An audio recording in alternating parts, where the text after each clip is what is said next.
আল্লাহ, আমি যে আপনার ঘরটা আপনার হুকুমে বানাইছি, আমার বাবা এবং ছেলে মিলে বানাইলাম, একটু মেহরবানি করে আপনি একটু কবুল করেন। আরো জোরে কোন। এমন সুন্দর ভাষা, আল্লাহ খুশি হয়ে যা দেওয়ার দরকার দেয়া দিচ্ছে। সুবহানাল্লাহ, আরো জোরে কোন। আল্লাহ আল্লাহ আল্লাহ আল্লাহ। ঠিক তদ্রুপ এই পৃথিবীর জমিনে অসংখ্য নবীদের ভিতরে একজন নবীর নাম ছিল সুলাইমান আলাইহিস সালাম। জোরে কোন, নাম কি? সুলাইমান আলাইহিস সালাম। তো উনিও আল্লাহর ঘর বানাইছেন, যে ঘরটার সামনে দাঁড়ায় এক রাকাত নামাজ পড়লে 50,000 রাকাতের সওয়াব। সুবহানাল্লাহ। এই ঘরটার নাম হলো বাইতুল মুকাদ্দাস। জোরে কোন, ঘরটার নাম কি? বাইতুল মুকাদ্দাস। আরো জোরে কোন। বাইতুল মুকাদ্দাস। এটা বর্তমানে ফিলিস্তিনে আছে। দেশটার নাম নবীর আমলে তার ফিলিস্তিন নাম আছে না, সব দেশ আরব।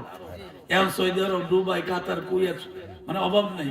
তখন নবীজির আমলে, নবীদের আমলে সবরাটি ছিল আরব, অন্য কোন নাম ছিল না। এখন বাগে বিভক্ত হয়েছে, বাগে বিভক্ত হয়েছে, এই জন্য দেশটার নাম ফিলিস্তিন। হযরত সুলাইমান আলাইহিস সালামের কথা জিন জাতিরা শুনতো। শুধু মানুষ শুনতো এইরকম না, জিন জাতিরও শুনতো। তো উনি আল্লাহর হুকুমে দুনিয়াতে মানুষ দেয়া কর্মচারী চালাইয়া বাইতুল মুকাদ্দাস তৈরি করবেন, আল্লাহর ঘর বানাবেন। উনি জিন জাতিকে বললেন যে তোমরা এই কাজে শরীক হও। তো উনি বাধ্য, কইলে শুনতে বাধ্য, কারণ আল্লাহর হুকুম। যেরকম কারো হুকুম, আল্লাহ কইতে শুনতে বাধ্য। সবাই মিলে মিশে সুন্দর করে বানানো শুরু করছে বাইতুল মুকাদ্দাস। মুসলমানদের প্রথম কিবলা। সুবহানাল্লাহ। মুসলমানদের প্রথম কিবলা বাইতুল মুকাদ্দাস। হযরত সুলাইমান আলাইহিস সালাম বাইতুল মুকাদ্দাস বানানো অবস্থায় পৃথিবী থেকে চলে গেলেন।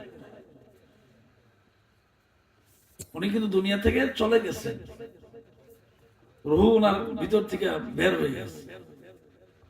তো আল্লাহ পাক সুলাইমান আলাইহিস সালামকে এর আগে জানাইলেন, সুলাইমান, ও আমার পয়গম্বর, আপনি চিন্তা করবেন না, আপনার হায়াত শেষ, দুনিয়া থাকার কোনো সুযোগ নাই। সুবহানাল্লাহ বলবেন না? হায়াত শেষ হলে তাহলে সুযোগ আছে না থাকার? একটা মিনিট, একটা সেকেন্ড। কালকে ওই মোবাইলে টাকা ঢোকানোর জন্য আর কফি খাওয়ানোর জন্য সংসাইল বাস স্ট্যান্ডে দাঁড়াইছিলাম। পূর্ববাস দাঁড়ানোর সময় দোকানদার বলল, হুজুর 3:30টার দিকে রাস্তার পশ্চিম পাশে ওই গ্যাসের বোতল বিক্রি করে ভালো একজন ব্যবসায়ী বিকাল 3:30টার দিকে সিএনজি ধাক্কা দিয়া পালাই দিয়া সিএনজি পালাই চলে গেছে। লোকটা হাসপাতালে নেওয়ার পরে সে মারাই গেছে। ইন্না লিল্লাহি ওয়া ইন্না ইলাইহি রাজিউন। পরে আমি রাত্রে ওয়াজ করার পরে আবার ফেসবুকে দেখলাম ওনার ছবি টবি দিছে, লোকটা দুনিয়া থেকে চলে গেছে। সবাই বলছে যে লোকটা অনেক ভালো ছিল, তার ব্যবহার ভালো ছিল, নামাজি ছিল, ভালো ছিল। বলেন এই লোকটাকে জানতো যে তার নিজের দোকানের সামনে এই দিনের বেলায় এইভাবে সে মারা যাবে? কি বলেন, জানতো? জানতো না। মা, অন্তরে কান দিয়া মনোযোগ দিয়ে আমার কথাগুলো শোনেন। আমার দাম কম, কিন্তু কথার দাম অনেক বেশি। এই যে পরশুদিন সৈয়দপুর ওয়াজ করে গেলাম, একটা মহিলা মারা গেল আমাদের বাড়ির মাহফিলের দিন রাতের বেলা। মহিলাটা দীর্ঘদিন তার বিয়ে হয়েছে, সন্তান নাই। মারা যাওয়ার আগ মুহূর্তে কয়েক মাস আগে তার পেটে বাচ্চা গেছে, তাও জোড়া সন্তান, যমক। ডাক্তার বলছে আপনার যমক বাচ্চা জন্ম হবে। কি খুশি যে এত বছর বিয়ে হইলে বাচ্চা নাই, এখন জোড়া সন্তান জন্ম হবে, কত খুশি, কত আনন্দ। কিন্তু সে এই গর্ভ অবস্থায় পৃথিবী থেকে চলে গেল। বলেন এই মা কি জানতো তার জীবনের এতদিন পরে বাচ্চা গর্ভে নিয়ে সে মারা যাবে? এটা কি তার জানা ছিল? জানা ছিল না। আল্লাহ ডাক দেখো, পয়গম্বর সুলাইমান চিন্তা করবেন না। আল্লাহর নবী সুলাইমান আলাইহিস সালাম লাঠির উপর বর করে বাইতুল মুকাদ্দাসের দিকে তাকাইতেন, জিন জাতিরা আল্লাহর ঘর বানাইতেন। আল্লাহ কো সুলাইমান আলাইহিস সালাম, আপনি তো আমার নবী, তবে আপনি কিন্তু বানানো কমপ্লিট হওয়ার আগে দুনিয়া থেকে বিদায় হয়ে যাবেন। কমপ্লিট হওয়ার আগে আপনার হায়াত শেষ হয়ে যাবে। সুলাইমান আলাইহিস সালাম আক্ষেপ করে আল্লাহরে বলছিলেন, আল্লাহ আপনি যে আমার আগে লয়ে যান না, ফরজ এটা কমপ্লিট হইতো না। আল্লাহ কারে হামদ খালকে আজম জুমলা রাস, কারে হামদ খালকে আজম জুমলা রাস, বাখুদা তকদীর কাইরওয়াস। আল্লাহ কো সুলাইমান আলাইহিস সালাম চিন্তা করার দরকার নেই, আমি এমন এক পদ্ধতি করাম এরা বানাইয়া শেষ করে পরে বাজ্যে নেই। সুবহানাল্লাহ। আল্লাহর পয়গম্বর সুলাইমান আলাইহিস সালাম ডাক দেখো, আল্লাহ গো মরণ যখন হবে রে আল্লাহ, তারপরে তো আমি মাটির ভিতরে কবরে শুয়ে যাবো, তাইলে তারা বানাবে না।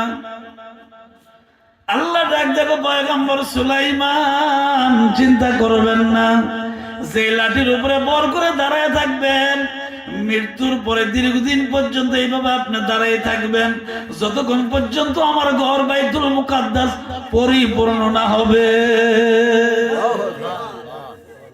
আপনার মরণ হবে ঠিক, রুহটা ভিতর থেকে চলে যাবে, কিন্তু এই বাইতুল মুকাদ্দাসের সামনে যেমনে দাঁড়াইয়া আপনি রাজমিস্ত্রির দিকে ছায়া ছিলেন, এইভাবে ছায়াই থাকবে। আপনার মৃত্যু হবে, কিন্তু মৃত্যু হবে ঠিক, রাজমিস্ত্রি বুঝবে না আপনি যে মরেছেন। রাজমিস্ত্রি ওরে বাবা রে, ওরে নবী তো ছায়া রয়েছে, আসলে দুনিয়া থেকে বিদায় হয়ে গেছে। আল্লাহ ডাক দেখো, পয়গম্বর সুলাইমান আলাইহিস সালাম, সুলাইমান গো যেদিন বাইতুল মুকাদ্দাসের কাজ শেষ হয়ে যাবে, ওই দিন আপনার লাঠিটা গুনে খাইতে খাইতে খাইতে খাইতে আস্তে করে উপরে দিকে উঠবে। লাঠি যখন খাইতে থাকবে, আস্তে করে লাঠি ভাঙ্গে আপনি জমির মধ্যে পইরা যাইবেন। ওই দিন জিন জাতি টের পাইবে আপনি দুনিয়াতে নাই, মারা গেছেন অনেক আগে, কিন্তু টের পাবে পরে। আল্লাহ ডাক দেখো, পয়গম্বর কোন চিন্তা করবেন না, আপনার মনের আশা আমি আল্লাহ পুরা করে দিব।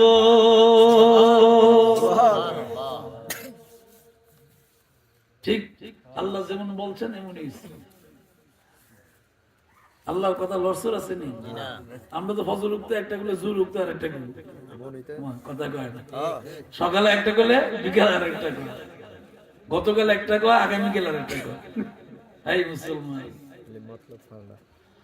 ومكروا ومكر الله والله خير الماكرين।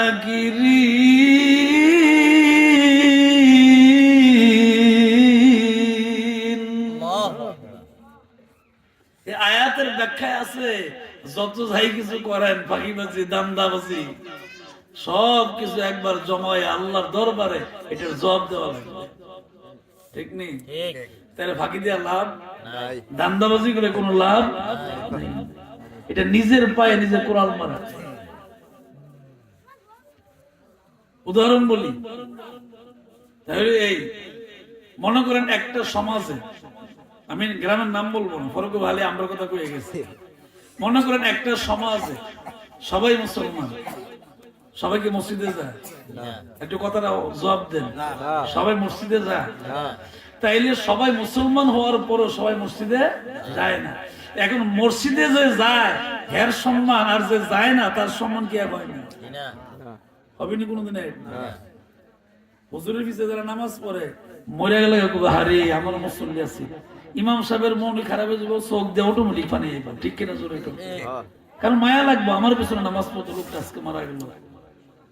আর যে নামাজ পড়ছে না, ইমাম সাহেব কবে ইমামতি গুরানের বিপদে পড়ছে না, তার জানাজা নামাজি বললাম কথা কোন ঠিক নেই। তাইলে বোঝা গেল বেনামাজির জানাজা পরে ঠিক, এটা ঠিক কেমন আরে বিপদ, এটা কি অন্তর অন্তর থেকে বড় নেই না। ومكروا ومكر الله والله خير الماكرين।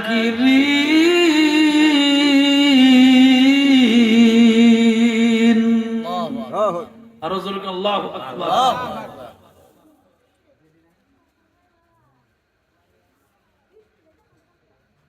হযরত মাওলানা খন্দকার মনিরুল হক চিশতি রাহমাতুল্লাহ আলাইহি স্মরণে মাহফিল, উনি অবশ্যই কোনো ভালো কাজ করে গেছেন বিদায়ী ওনার স্মরণে মাহফিল, ঠিক না?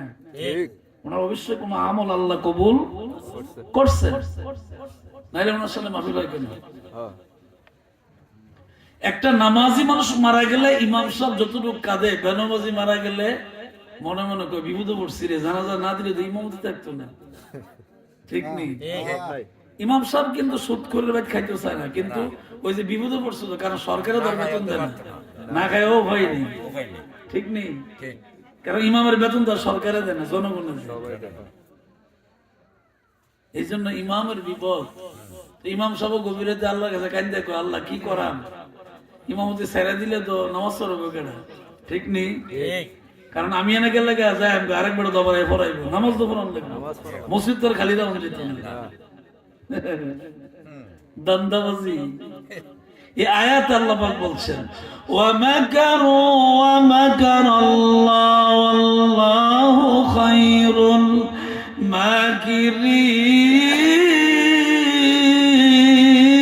মাকিরিন। জবান খুলে আল্লাহু আকবার। আমি যে কথা বলতেছি আপনাদের কি কষ্ট হয়? শুনতে খারাপ লাগে? কারণ কোরআন হাদিস বললো বুঝায় বুঝায়, কারণ এই কথাগুলির অনেক দাম, অনেক মূল্য। এটা এখন না বুঝলো কিন্তু কবরে গেলে বুঝবেন। আরে আরো যদি কইতো, আরো যদি শুনতাম কত ভালো ছিল, ঠিক না? সুলাইমান আলাইহিস সালাম লাঠিতে ভর করা অবস্থায় মৃত্যুবরণ করলেন। উনি রাজমিস্ত্রির দিকে তাকায় রয়েছেন, আগে যেমন তাকায় রয়েছে পরে এমনি রয়েছে। কাজ যখন কমপ্লিট হয়ে গেছে গা, আস্তে করে লাঠি পরে গেছে গা, উনিও মাটি পরে গেছে গা, তখন জিন জাতি টের পাই যারে সুলাইমান নবী অনেক আগে মরে গেছে গা। সুবহানাল্লাহ কইবেন না? তো সেই সুলাইমান আলাইহিস সালামের সাথে একদিন ডাক দেয়া, কো আল্লাহর পয়গম্বর, আপনি আল্লাহর দেওয়া একটা তক্ত দিয়া কি বাতাসের মধ্যে চলেন হেলিকপ্টারের মতো, তো আমনে চলতে মনে চায়, তো আপনার কি চলতে মনে চায় না? সুবহানাল্লাহ করেন। সুবহানাল্লাহ। আপনার ঘুরতে মনে চায়, তো আমারও তো মনে চায়। আপনি যদি একটু অনুমতি দিতেন তাহলে আপনার এই হেলিকপ্টারটা, মানে তখন তো হেলিকপ্টার আছেন না, এটাকে বলা হয়তো তক্তে সুলাইমানি,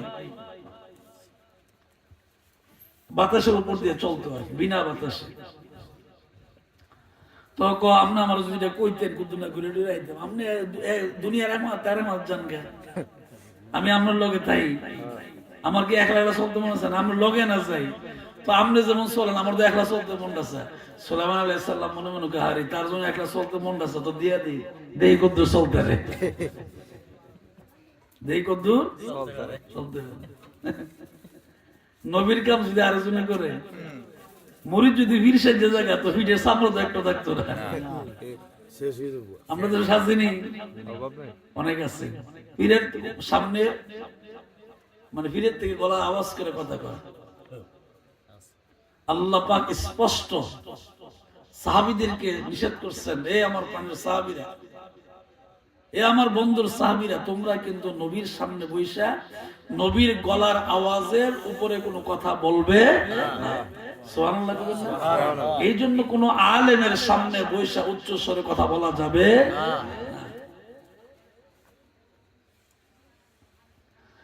সুলাইমান আলাইহিস সালাম ডাক দেখো সাথী রে, কি মনে চাই গো, একটু ঘুরতে মনে চাই গো, দিয়া দিলাম, যা দিয়া দিছে। আল্লাহ হুকুম করছে, এই যা তুই বাতাসে যা। কই যাবি? এমন জায়গায় যাবি যেন মানুষ গরু কিছু দেয় না, এমন জায়গায় গেছে, গিয়া দেখি জঙ্গল আর জঙ্গল, আর ডাইন পাশে সমুদ্র আর সমুদ্র, বাম পাশে জঙ্গল আর জঙ্গল, বাড়ি ঘর মানুষ কিচ্ছু। জঙ্গলের ভিতরে গিয়ে নামাইছে, ডাইনি সাইড থেকে পানি আর পানি, গরিব বাবরি বাবরি, এনো পানি আর পানি, মানুষ নাই। যেন জঙ্গলের নাম নাই, এনো মানুষ নাই, আইলেন কোন? আল্লাহ কত তুই যাইছ, আমি না তোর পাঠাইছি। সুবহানাল্লাহ। সুবহানাল্লাহ।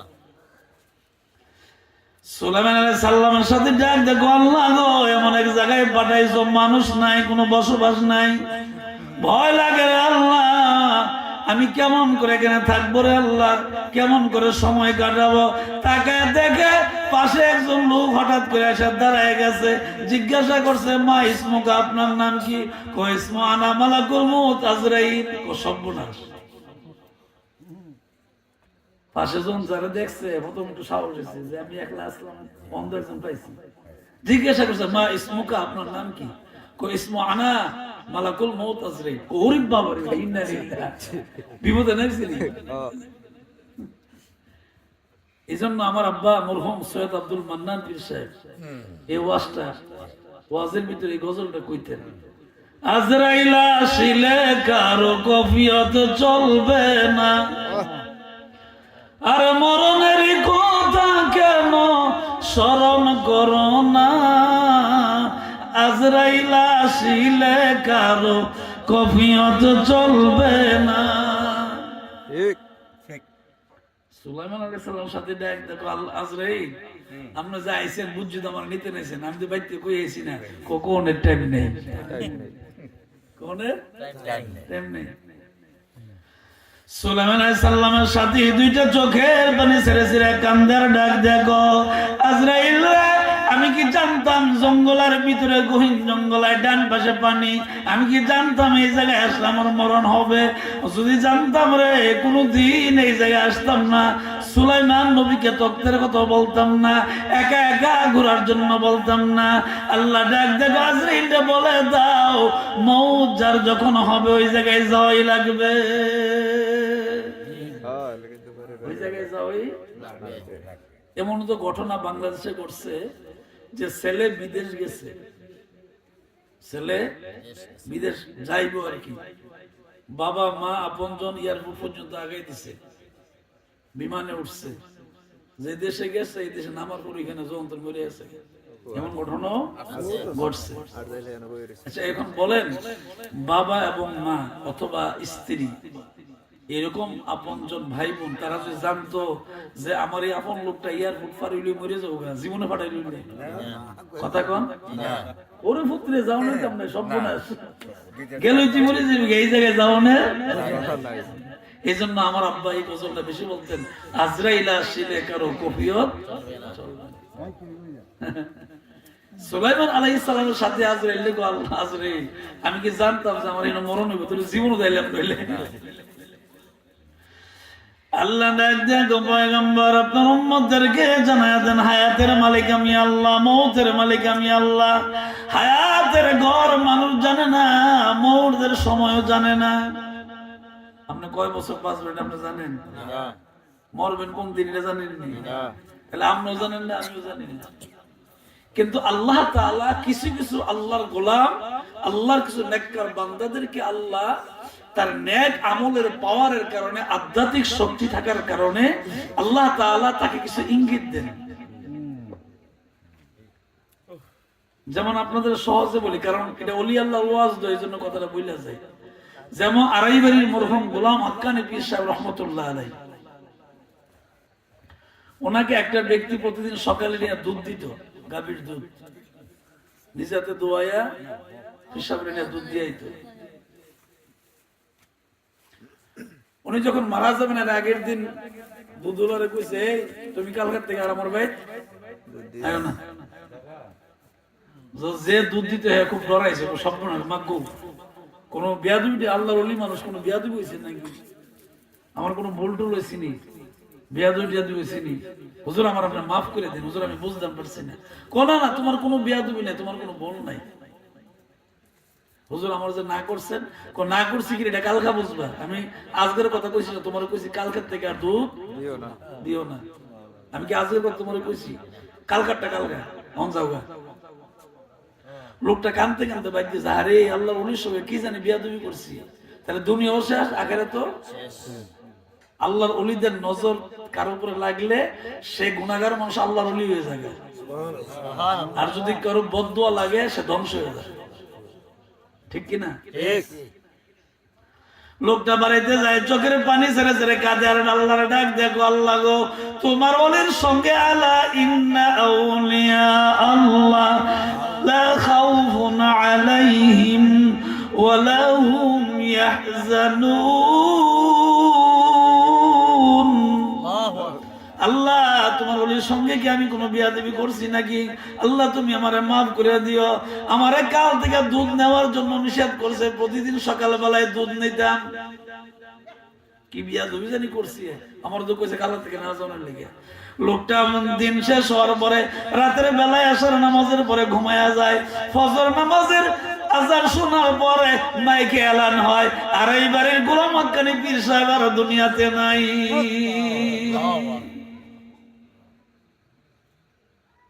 এই লোকটা কানতে কানতে কানতে কানতে চিল্লাইতে চিল্লাইতে এরা বেরিয়ে গেছে। এরা ছিল আল্লাহর ওলি, কথা কয় না, ঠিক কিনা জোরে?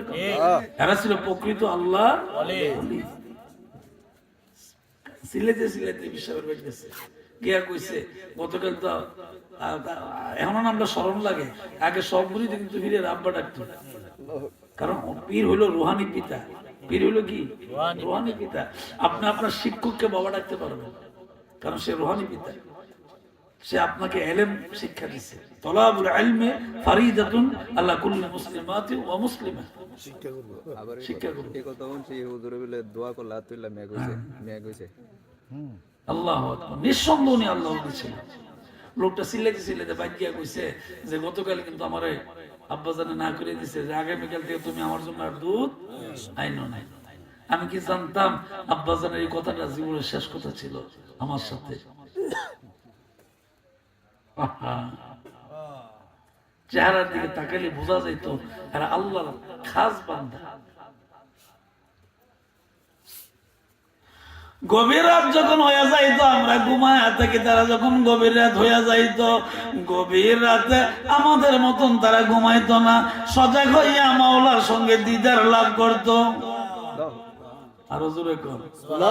আরে প্রেমে ডরি বান্দরে মদিনার সনে, আরে মদিনারি কামলে ওয়ালা আয়নার কারিগর, আরে মদিনারি কামলে ওয়ালা আয়নার কারিগর, আয়না বানাইয়া তো না কলবের ভিতর, আয়না বানাইয়া তো না কলবের ভিতর। আরে যার সাথে যার প্রেম গইটাছে, আরে দুই দেহ তার এক হয়ে আছে, আরে যার সাথে যার প্রেম গইটাছে, আরে দুই দেহ তার এক হয়ে আছে। আল্লাহ রাসূল বান্দায় আছে প্রেমের কারণে, আরে আল্লাহ রাসূল বান্দায় আছে প্রেমের কারণে। আরে প্রেমের ডোরি বান্দরে মদিনার সনে, মদিনারি কামলে ওয়ালা আয়নার কারিগর, আরে মদিনারি কামলে ওয়ালা আয়নার কারিগর, আয়না বানাইয়া তোমা কলবের ভিতর। গভীর রাতে আমাদের মতন ঘুমাইতো না, এরা আল্লাহর ওলি এমনি হইছে না। রাত্রে যখন গভীর হয়ে যাইতো মাওলার সঙ্গে দিদার লাভ করতো, নবীর সঙ্গে কথা বলতো। সুবহানাল্লাহ কয়, সুবহানাল্লাহ। আরো জোরে সুবহানাল্লাহ। পীর সাহেব আল্লাহর ওলি মানুষ যার যার ঘরের বিছানায় সজাগ হইয়া পবিত্র হইয়া আল্লাহর এমন ডাক দিছে, রে আল্লাহর সঙ্গে দিদার হয়ে গেছে। নবীর এমন ডাক দিছে ঘরের বিছানায় বৈশা বৈশা গভীর রাতে মদিনার নবীজির জিয়ারত নসিব হয়ে গেছে।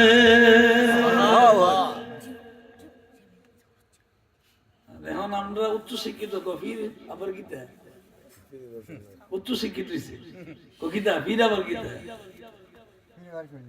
এই জগতে না গেলে তো আর এই জগৎ বোঝা যাবে না, ঠিক কিনা? এই জগতে যাওয়া লাগবে। একটা জগৎ আছে না, প্রত্যেকটা বিষয়ের একটা জগৎ আছে। আপনি পড়ালেখা করবেন, এটা একটা জগৎ। ওইখানে আপনি যত বেশি পড়বেন আল্লাহ তত বেশি জ্ঞান আপনাকে দান করেন, ঠিক কিনা? জোরে আপনি কোরআন শরীফ যত বেশি পড়বেন তত আল্লাহ জ্ঞান বাড়াই দিবেন। আল্লাহ পাক বলছে শুধু জ্ঞান না, আমি আল্লাহ ঈমানও বাড়াই দিব। সুবহানাল্লাহ। আল্লাহ ঈমানও আরো কি করবেন? মজবুত করে দিবেন, আরো বাড়াই দিবেন।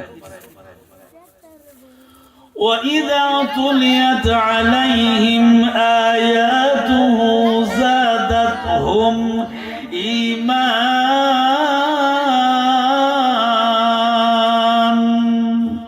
وَعَلَى رَبِّهِمْ يَتَوَكَّلُونَ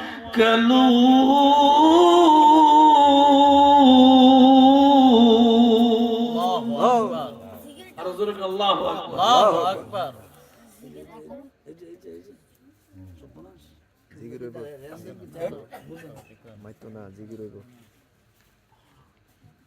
জিকির করতে আমার বাইক না মাস গেছে, কারি মাস গুলো এমন জিকির করবো পরে ফালাইতে ফালাইতে বাজ্যে যা করে।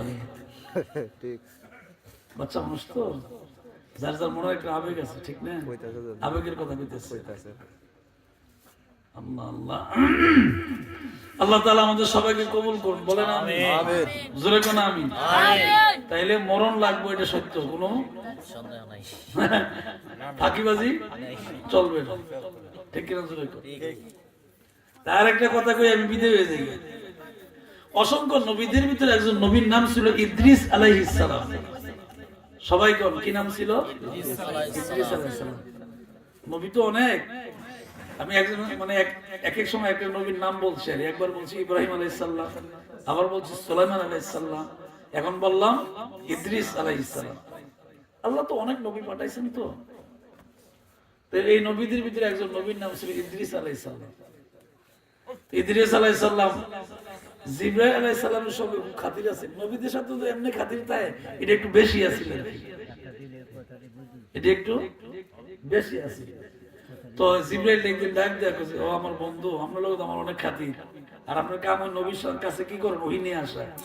তো সমস্ত নবীদের সাথে আপনার সম্পর্ক আছে, আপনার সন্তান আমার একটু বন্ধুত্ব বেশি হয়ে গেছে, ভালোবাসা বেশি হয়ে গেছে।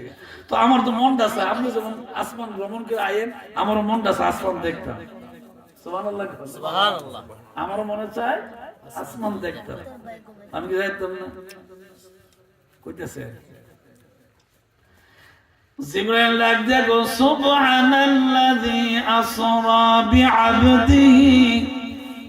সান কিন্তু উঠছে, আমি যে আয়াত পড়তেছি আয়াতে সান উঠতেছে, চাঁদ উঠছে। লাইলাম মিনাল মাসজিদিল হারাম ইলাল মাসজিদিল আকসা।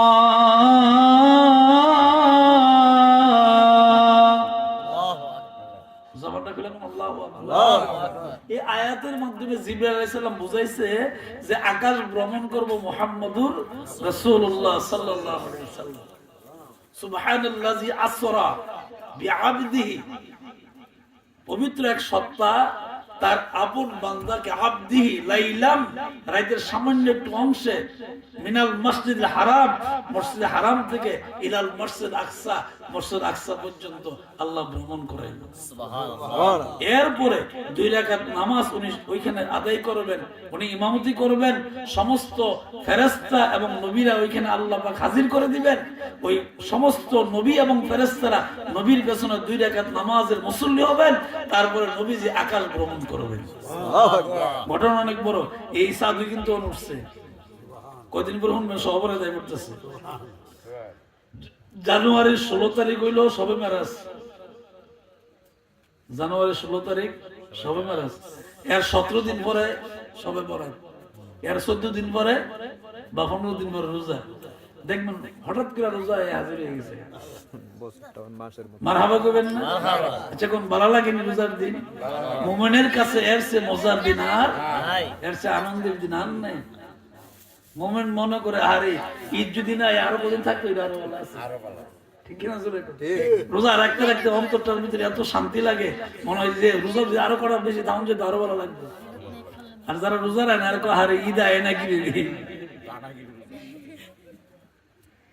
হযরত ইদ্রিস আলাইহিস সালামকে জিবরাইল বুঝাইলেন যে আকাশ ভ্রমণ করবেন মুহাম্মদুর রাসূলুল্লাহ সাল্লাল্লাহু আলাইহি ওয়াসাল্লাম।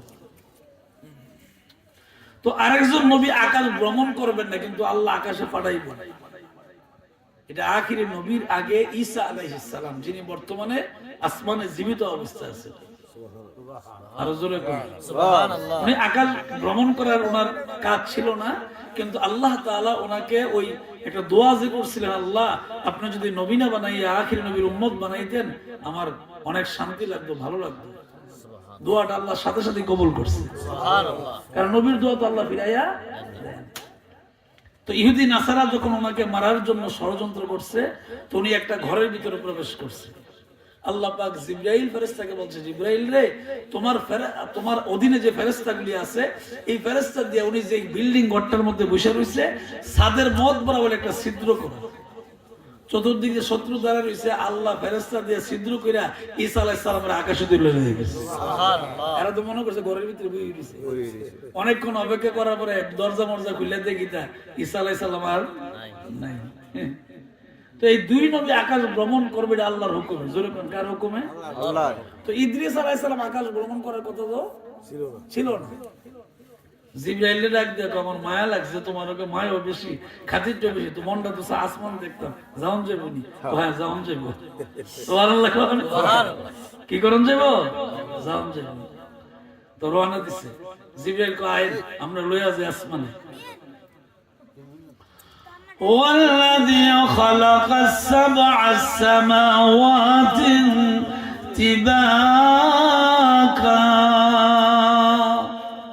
আল্লাহু আকবার। এই আয়াতের মধ্যে আল্লাহ পাক বুঝাচ্ছেন, আমি আল্লাহ আসমান এবং জমিনকে 7টা স্তরে বানাইছি। জমিনও 7টা স্তর আছে, আসমানও 7টা স্তর আছে। তাহলে এসহাও ঠিক, তাহলে ওয়াজ করতেছে আমার ভাই, মাশাআল্লাহ। 7 আসমান 7 জমিন। তো জিবরাইল আলাইহিস সালাম কো লন আমরা যাইতে মনে চায়, চলেন যাই। যাইতে যাইতে যাইতে যাইতে এমন জায়গা নিয়ে বইছে যেখানে আজরাইল যেখানে বইয়াতে হিন নিছে। একটা বড় ঘর আছে, ওনার নির্দিষ্ট একটা ঘর, যেখানে শাজারাতুল ইয়াকিন নামে একটা গাছ আছে। ওই গাছের পাতা আছে।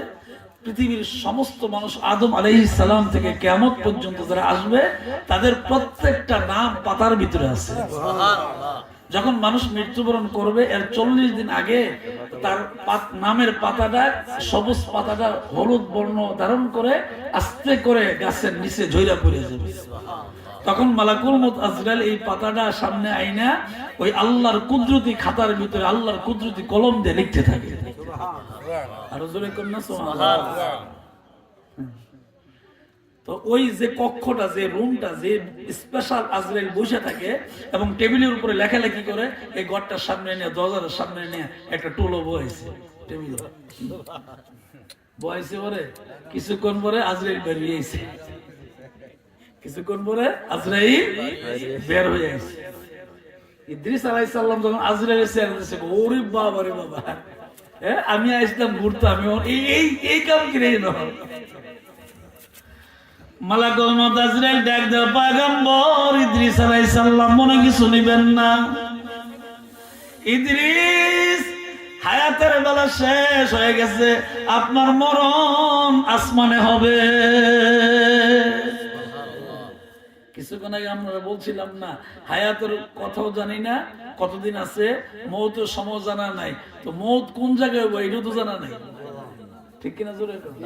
ইদ্রিস আলাইহিস সালামকে জানতো যে ওনার মরণ আসমান হইব না। ওই যে কইছে আমার লইয়া যান একটু আসমান দিকে, মনটা চায়, আল্লাহকে মনটা দেওয়ার লেগেছে, আল্লাহকে মনটা দেওয়ার লেগে কারণ তোমার মরণ তো আসমানে, তুমি জমিনে থাকবা কেমনে, ঠিক কিনা জোরে? গত পরশুদিন সকালে এই ফতেপুরে আমার এক মুরিদ, এই পাশের গ্রাম ফতেপুর, আমার এক মুরিদের মেয়ের জামাই, জামাইয়ের বাড়ি ব্রাহ্মণগ্রাম পাঠান বাড়ি, ডাল রাস্তা পশ্চিম, ওই যে ব্রিজ পশ্চিম পাঠান বাড়ির মেয়ের জামাই, মানে আমার হলো মুরিদদের সম্পর্কে নাতিন জামাই। সে সৌদি আরবে তার রুমের ভিতরে সিঁড়িতে নামতে যায় হঠাৎ করে পা পিছলে জাগাতি মারা গেছে। ইন্না লিল্লাহি ওয়া ইন্না ইলাইহি রাজিউন। পরের দিন রাত্রেবেলা আমার কাছে সৌদি আরব থেকে ওই যারা আছে ওইখানে আমারও কিছু পরিচিত লোক আছে, এরা ভয়েস করে আমাকে পাঠাইছে।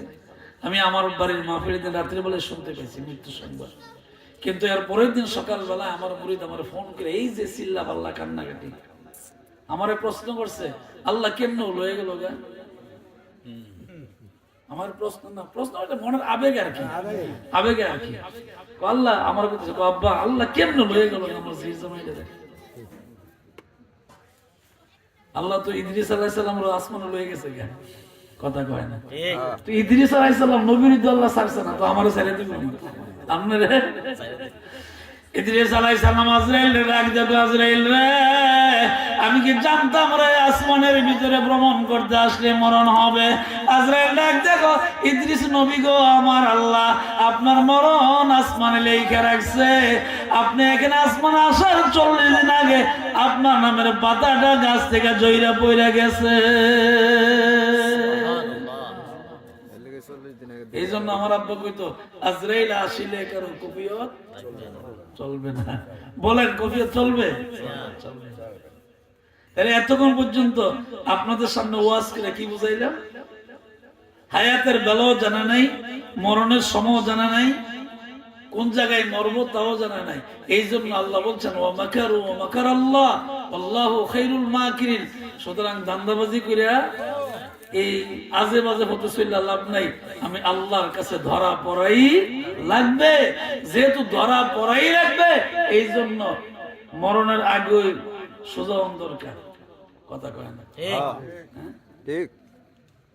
ব্যাঙ্গে সাপের দুস্থের কত বোঝান, দুস্থ আমরা সারা বছর দেয়ালে এইভাবে চলাফেরা করেন। আপনি একটু সোজা হইতেন কত সুন্দর লাগতো। আপনি পানির মধ্যে বেহা বইয়া চলেন, কারণটা কি? কিছুক্ষণ পরে ভিড়ায় দেখতে দুস্থ একবার সোজা হয়ে গেছে। তো ব্যাঙ্গে আবেরে কয় দুস্থের দুস্থ শুধু হইলেন মরার আগে আর হইলেন না, মরার পরে হইলেন। যদিও আমাদের হাসি আসছে কথার দ্বারা, কিন্তু মনে রাখবেন আপনি মসজিদে যাবেন না, মসজিদের পালংটা কিন্তু ঠিকই আপনার বাড়িতে হবে, কোনো সন্দেহ নেই। আপনি মসজিদে না গেলেও মসজিদের খাট পালং কিন্তু আপনার বাড়িতে সময় মতো চলে যাবে, ঠিক কিনা? চলে তাইলে নিজের জীবনে ওয়া মাকারু ওয়া মাকার আল্লাহ আল্লাহু খায়রুল মাকিরিন। আপনি যতই চালাক হন, যতই আপনি জ্ঞানের অধিকারী হন, আল্লাহু খায়রুল মাকিরিন, আল্লাহর জ্ঞানের সাথে কোনো জ্ঞানের তুলনা নাই। আপনি চালাকি করে আল্লাহর লগে পারবেন না।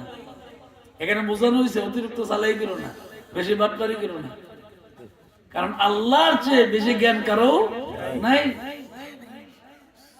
তো আপনাদেরকে মা বোনেরা গো, মানে কিছু করার কথা কষ্ট দিয়েছি। মা, আপনার আমার অনেক সম্মানিত ব্যক্তি, আমি আপনাদেরকে অনেক সম্মান করি, কারণ আপনার মতন মায়ের গর্ভ থেকেই আমি জন্মগ্রহণ করেছি, ঠিক না? মা কষ্ট করে ফেলছে না আমাদের, 10 মাস 10 দিন রয়েছে পেটের ভিতরে, খানা খাইছে না ঠিকভাবে। আমার বাবা যদি কোনো অর্ডার দিছে, তখন পেটের ব্যথার অস্থিরে অনেক সময় বাবার অর্ডার শুনতে পারে নাই, রাতের বেলা ঘুমাইতে পারে নাই, ওয়ালের সঙ্গে ধাক্কা দেয়া, কোড়াগরের সঙ্গে ধাক্কা দিয়া সারা রাত পেটের ব্যথায় কাটাই দিছে। আমি গর্বে থাকার কারণে এই মা আমার জন্য কম করে নেই। এই মার ঋণ কোনোদিন সন্তান পরিশোধ করতে পারবে না। এটা আরেক জগতের ওয়াজ, এটা কইলে আবার 1 ঘন্টা লাগবে। তো আমি তো চাইছিলাম না আজকে মাহফিলে আইতাম, আরে নেসার সাহেবের জ্বালায় না আইছি, কারণ সত্য কথা বিপদে পড়ছি তো। আজকে আমার রেস্টের সময় আছে, আমার ফোন করে হুজুর আপনি কই, মাইকের আওয়াজ দিও না, আমি মুরাদ না কর, কালকে মাহফিল আসছি না, কালকে মাহফিল নাই তো সত্য কথা বিপদে পড়ছি না, কালকে মাহফিল না থাকলে আইফেলেন। আমি কই দিতাম আমরা মনে মাহফিলটা বিশুদ্ধ আছে, এটা একদিন আগে নিছি, আমি অতক্ষণ আও নিছি, ভালো কথা কথা বিপদে না পড়ছি, যাই জিরাইলাম বলে জিরাই ঢুকেছে। যাক, নেশার সাথে তো আমার খুব, মানে এই এলাকার সব মানুষ আমার খুব মায়া মহব্বত করে। আমি তো বড় মোড়া রায়ের মোড়া আসলে তো আমি ওনার দোকানে একটু বসি, কারণ সার দোকানে ঝামেলা, কত মানুষ কত জাতের কত রকম কথা কয়, হ্যাঁ ঠিক না? হ্যাঁ, নিজের জিওদমে আসতেছে কোনো খবর নাই, আরেক বেটার জিকিতা করে বেটা বইবে সার দোকানে করে আসেনি কাচ্চদের। এই জন্য সাবধান সাবধান। আল গীবাতু আসাদ্দু মিনাজ জিনা, গীবত এমন একটা জিনিস, এটা জিনার চেয়ে আরো মারাত্মক, এটা জিনার চেয়েও আসাদ্দু মিনাজ জিনা, মারাত্মক কঠিন। এই জন্য আপনি চার দোকানে চা খান, কোনো সমস্যা নেই, কিন্তু আপনার নিজের পরিবারের খবর না রেখে আরেক পরিবারের বসে বসে আপনি বদনাম বলবেন, গীবত বলবেন, আল্লাহ কিন্তু মরণের পরে আপনাকে ছেড়ে দিবেন। সাবধান। আগে আপনার বিবিকে পর্দা করেন, আগে আপনার মেয়েকে পর্দা করেন, আগে আপনার পরিবারকে নামাজি বানান, তারপর অন্যের কথা বলেন। আর অন্যের কথা বলার আপনার অধিকার দরকার নাই, এই কথাগুলো মসজিদের ইমাম প্রতি শুক্রবারে করে, ঠিক কিনা? বাবা কয় না প্রতি শুক্রবারই খুতবা আলোচনায় করে। সুতরাং আপনার ওয়াজের সার দেওয়ার দরকার নাই, ওয়াজ হুজুর শুক্রবারে জুমার সময় করে, ঠিক কিনা? এখন দরকার আমাদের আমলে, দরকার কি আমলে। আচ্ছা আচ্ছা আচ্ছা, বুঝছেন আর কি, ওই যে নাগেশের হুজুর কোন বুঝছে না আর কি। আল্লাহ অনেক কথা হাসতে হাসতে আপন মনে করে কয়ে এলাইছি, মনে কোনো কষ্ট নেন না। মা দোয়া করেন গো মা, আমি আপনাদের জন্য অন্তর খুলে দোয়া করি। আমি জানি আপনি আমাকে অনেক ভালোবাসেন, এই বিশ্বাসটা আমার আছে। এই এলাকার পুরুষরা যে এরকম ভালোবাসে, নারীরাও মা বোনেরাও মন্নান বিশ্বাসের মতো এমনি ভালোবাসে, সামনে আয়োগ আর না আয়োগ, কিন্তু অন্তর দিয়ে ভালোবাসে। কারণ আমি জীবনও কাউকে মন্দ বলি না, গালাগালি করি না, মন্দ কিছু বলি না। আমি চাই সবার ভালোবাসা নিয়ে, আমার আব্বার মতন সবার ভালোবাসা নিয়ে দুনিয়া থেকে বিদায় হইতে। আমার আব্বার মতন আমার গুণ অতটুক নাই, কিন্তু চেষ্টা করি যে আব্বাজানের, আমার দ্বারা যাতে আব্বাজানের কোনো দুর্নাম না হয়, আমি এটা চেষ্টা করি। আমার জীবনে আমি অনেক কষ্ট পাইছি মানুষের পক্ষ থেকে, কিন্তু আমি জীবনে এর বিপরীত কোনো কিছু বলিনি। আমি হাসি মুখে চলে আসছি এবং আমি কোনোদিন বদ্ধও করিনি। আমি আল্লাহ কাছে কথা বলি না যে হ্যাঁ আমার গালি দিছে অথবা আমার মন্দ গেছে, আল্লাহ তুমি তার বিচার করো, আমি এই কথা জীবনে কইছি, দরকার নেই। আমার দরকার ঠিক কথা কোন, ইব্রাহিম আলাইহিস সালাম ঘর বানাইকে আল্লাহরে কইছে যে তোমার ঘরটা বানাইছি যা দেওয়ার দেয়া লাও, এই কথা কইছি নি? কিন্তু আল্লাহ এমন দেওয়া দিছে আর ফিরা কোনো কিছু চাওয়া লাগছে না। আমরাও যদি কোনো সময় আমরা আমাদেরকে মানুষ ভুল বুঝে, কোনো সমস্যা নাই, যা দেওয়ার দরকার একজন তো আছে, কথা কোন আসেনি? আছে, উনি দিবেন। এই জন্য ধৈর্য লাগবে, আল্লাহর কাছে চাওয়া লাগবে, ইয়াকা না'বুদু ওয়া ইয়াকা নাস্তাইন, চাওয়া লাগবে আল্লাহর কাছে। ওই আমার আব্বা এই কথাটা গজল বানায় কইতো, আরে ডাকার মতো ডাকলে খোদা কেমনে শুনে না, খোদা তোমায় ডাকতে জানি না, আরে ডাকার মতো ডাকলে খোদা কেমনে শুনে না, এক ডাকি স্যার মুসা নবী তোর পাহাড়ে গেলেন চলি, আরে খোদার নূরে পাহাড় জ্বলে মুসা জ্বলে না, আরে খোদার নূরে পাহাড় জ্বলে মুসা জ্বলে না, খোদা তোমায় ডাকতে জানি না, ডাকার মতো ডাকলে খোদা কেমনে শোনে না। আল্লাহ কো মুসারে জইলে বিরা তুমিও সারি কারইতা, খালি বাদশো যে গাছটার লগে ধাক্কা দিয়াছ না, গাছটা নবীজির দুরূদ পড়ছে, সুবহানাল্লাহ। এই গাছটা আখির নবীর দুরূদ পড়ছে, আল্লাহুম্মা সাল্লি আলা মুহাম্মাদি ওয়া আলা আলি মুহাম্মাদ। এই গাছটা দুরূদ পড়ার কারণে তুমি বেঁচে গেছো, নাহলে গাছ তোমার 14 গোষ্ঠী সোজারাই দিলাম। সুবহানাল্লাহ। তাইলে এর দ্বারা বোঝা যায় আমাদের নবীর দুরূদের দাম অনেক বেশি, অনেক। সুবহানাল্লাহ কইবেন না? আর জোরে কও সুবহানাল্লাহ। আজকের যে কথাগুলি বললাম আমাদেরকে বোঝার তৌফিক দান করুন, আমিন। সুতরাং আল্লাহর চোখে ফাঁকি দেওয়া যাবে না, আমরা আল্লাহর সাথে ফাঁকি দিব না। আর এই ফাঁকিটা হইলো নিজের পায়ে নিজের কোড়াল মারা। কারণ বাবারে আমার তো মরণ লাগবে, আমার তো কবরে যাওয়া লাগবে, আমার তো মৃত্যুর সংবাদ শুনলে রায়ের মোড়া, বড় মোড়া, বট্টুডা, গণমোড়া, যত মোড়া কন, রামপুর, সৈয়দপুর, বিষ্ণাউরি, যেখানে মরি মাইক দেখে দিবে, ঠিক কিনা? সুতরাং মসজিদের পালনটা অটোমেটিকই মানুষ কাঁধে করে নিয়ে আসবে, অটোমেটিকই সমাজের লোকগুলা বাসের ধারে চলে যাবে, অটোমেটিকই সমাজের মানুষগুলা রামপুর, জয়নগর, কসবা বাজারে কাপড়ের জন্য চলে যাবে, ঠিক কিনা? চলে যাবে। সুতরাং ফাঁকি দেওয়া লাভ নেই, ফাঁকি দেওয়া লাভ নেই রে বাবা, ফাঁকি দেওয়া লাভ নেই। এটা ফাঁকি মানে নিজেরে ফাঁকি দেওয়া, ফাঁকি মানে কি? নিজেরে। এই জন্য মসজিদকে আপন বানান, মাগো আপনার ঘরের ভিতরে আপনি মুসল্লাকে আপন বানান, মা আপনি আপনার নামাজের মুসল্লাটাকে আপন বানায় নেন, দেখবেন আল্লাহর সঙ্গে আপনার দিদার হয়ে যাবে, সুবহানাল্লাহ।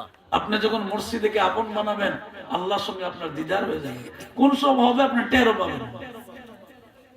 জীবনে এমন কিছু দেখবেন যেটা পৃথিবীর অন্য কেউ দেখবে না, সুবহানাল্লাহ। 17 শরীফের মরহুম পীর সাহেব কেবলা, আড়াইবাড়ির মরহুম পীর সাহেব কেবলা, মাসিয়াতার মরহুম পীর সাহেব কেবলা, আগেকার যারা মরহুম পীর সাহেব কেবলা ছিল, সোনাকান্দা বলেন, দামতি বলেন, সরসিনা বলেন, যত মরহুম পীর সাহেব কেবলা ছিল তাদের আমল এমন ছিল, তারা জায়গায় বৈশা মোরাকাবায় বসলে মাওলার দিদার লাভ করতে পারে, সুবহানাল্লাহ। তারা জায়গায় বৈশা সপ্তম আসমান পার হইয়া আরশে আজিম পর্যন্ত চলে যায়, সুবহানাল্লাহ, জায়গায় বৈশা। এজন্য আসুন ফাঁকি না দিই, ফাঁকি না দিই, 5 ওয়াক্ত নামাজ পড়ি, হালাল খাই, হালাল, শুধু নামাজ ব্যস্ত নিত না, হারে জীবন হারাম সুদ খেয়ে সাজদা দিলে কামড় না, কপাল কর ফালাই দিলে কোনো কাম। এই জন্য আগে হালাল খাদ্য খাওয়া লাগবে। এবং রাসূল করিম সাল্লাল্লাহু আলাইহি সাল্লাম সবচেয়ে বড় উপদেশ ছিল কোনটা জানেন? যে যখন নবীজির সামনে কোনো লাশ আসতো, মৃত্যু লাশ যখন জানাজার নামাজ দেওয়ার জন্য আনতো, নবীজি সর্বপ্রথম জিজ্ঞাসা করতো তার কোনো লেনদেন বাকি আছে, লেনদেন বাকি আছে, তার কাছ থেকে পাওনা আছে, এটা জিজ্ঞাসা করতে বেশি। ফাঁকি দিয়ে লাভ নেই, হ্যাঁ? আজকে নেসার মেয়ের দোকানে খাইয়া কালকে আব্দুল করিমের দোকানে খাইবেন, পরশুদিন আব্দুল রহিমের দোকানে খাইবেন। ফাঁকি দেওয়ার কোনো সুযোগ দুনিয়াতে না, ফাঁকি দিলেন আর কি দোকানদার। মরণের পরে মরণের পরে কি হবে অবস্থা? এই জন্য মরণের চিন্তা করেন। সময় জানা নাই, মৃত্যুর স্থানও জানা নাই, কিছুই জানা নেই, কবে চলে যাবো এটাও জানা নেই। আসুন আমার জীবনটা আমি ঠিক করে নিই বাবারে। আল্লাহকে ডাকলে আল্লাহ আপনার সম্মান বাড়াবে নিশ্চিত, কোনো সন্দেহ নেই। একটা মূর্খ লোক আল্লাহর ওলি হয় একমাত্র কিসের কারণে? আল্লাহকে স্মরণ করার কারণে। আবার অনেক সময় শিক্ষিত লোক শয়তান হয় কারণ আল্লাহকে ভুলে যাওয়ার কারণে। আল্লাহকে ভুলে যাওয়ার কারণে। অনেক সময় দেখবেন, এই কথা কই আমার কথা শেষ, অনেক সময় দেখবেন উচ্চ শিক্ষিত লোক যদি কোনোখানে খারাপ ব্যবহার করে, কোথায় না বলে পড়ালেখা করছে এর চেয়ে গরুটা ভালো আছে,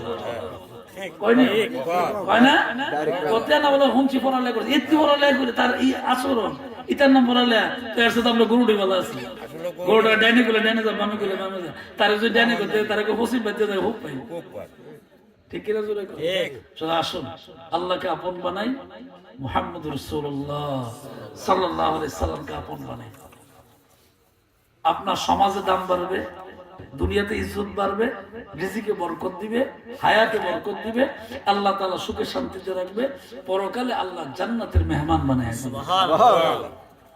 অনেকক্ষণ কথা বলে বলাইছি, কষ্ট হয়েছে না আপনাদের? আমার জন্য প্রাণ খুলে দোয়া করবেন। আমার প্রতিদিন কথা বলা লাগে তো অনেক কষ্ট।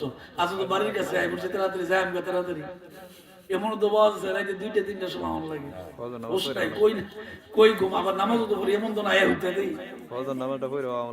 কোন কোন সময় ফজর নামাজ পড়তে এমন কষ্ট হয় যে মাথা যেমন ব্যথায় সিরা ভরে, বিশেষ করে সেজদা দেওয়ার সময়। দাঁড়ায় থাকলে কিছু একটা সহ্য করা যায়, রুকু দিলে অনেক কষ্ট হয়, সেজদা গেলে তো উঠি নেই। তারপর আল্লাহর ভয়ে নামাজ পড়তে হয়, ঠিক কিনা জোরে? আল্লাহর ভয়ে ফরজ নামাজ আদায় করা লাগে। আর যারা ঘুমাইতে থাকুক না, অসুবিধা কি? আমার আব্বাজান কইতো, এমন ঘুম ঘুমাইবি তোমার ঘুম থেকে কেউ ডাক দিবে না। এমন ঘুম ঘুমাইবেন কেউ ডাক দিবে না। মামা এখনো নো, আমার বাবা আমরা দোয়া করে গেছে যে একটা 80 দেন কই যে রাত লাগে গিয়ে এবারেন আমরা মাও বাইলে আছে না জিনফত নাই যা করে আল্লাহ সুবহানাল্লাহ কোন বাবারে যা বলছি আপনাদের উপকারের জন্য বলছি, যাতে আপনারও উপকার হয় আমারও উপকার হয়। আল্লাহ তাআলা আমাদেরকে এই কথাগুলোর উপর আমল করার তৌফিক দান করুন। দোয়া চাই, দোয়া করবেন, মনে কষ্ট নেবেন না। আবারও দেখা হবে ইনশাআল্লাহ, কথা হবে আগামী 3 তারিখ জানুয়ারি। কয় তারিখ? 3 তারিখ রাজনগর মাহফিল আছে।